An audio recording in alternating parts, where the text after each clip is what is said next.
La guerre, c'est horriblement bruyant. On ne s'entend plus penser. D'ailleurs, on ne pense pas. On réagit. Au bout d'un certain moment, on est comme dans la ouate. Le bruit assourdit tout, confond tout, vous isole. On est détaché de soi-même. Dans ces moments-là, je me sens invulnérable.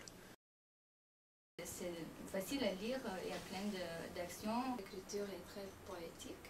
Le livre a une grande valeur littéraire. Il y a une perspective philosophique sur la condition humaine pendant la guerre. Est-ce qu'il y a un homme qui habite aux États-Unis ou quelque part en Amérique, on ne sait pas trop où. Et l'autre, c'est le contraire, c'est le monstre. Ce n'est pas une illusion, je n'ai jamais été blessé, sauf des égratignures. J'ai vu couler mon sang, plus souvent en cuisine que pendant la guerre. Et pourtant, je sais manier les couteaux, mais je sais encore mieux manier les armes. C'est un don. Au début du livre, on pense que c'est quelqu'un, une bête, quelques psychopathes, le monstre. Cherche à expliquer comment la guerre change les personnalités.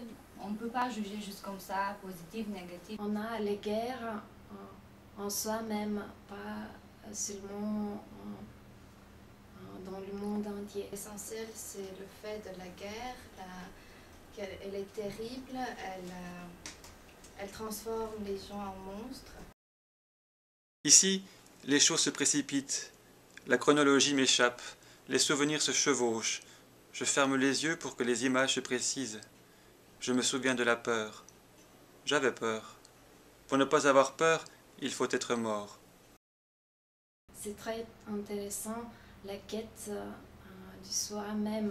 Il faut toujours penser aux autres qui sont à côté. Qu'il faut essayer de comprendre les autres. C'est étrange, cette sensation. C'est totalement insensé que de se ruer vers l'ennemi, vers le feu de l'ennemi. Et pourtant, ce n'est pas insensé. Il y a, pendant la guerre, une logique dont on ne retrouve plus le fil en temps de paix. C'est intéressant aussi dans ce livre qu'il n'y avait pas des villes exactes, des noms des villes, et que ça se passait partout. Ça me rappelle un peu situation des partisans en Lituanie. On parle en fait des Balkans. Ça, on voit comme petit contraire entre le Balkan et côté occidental.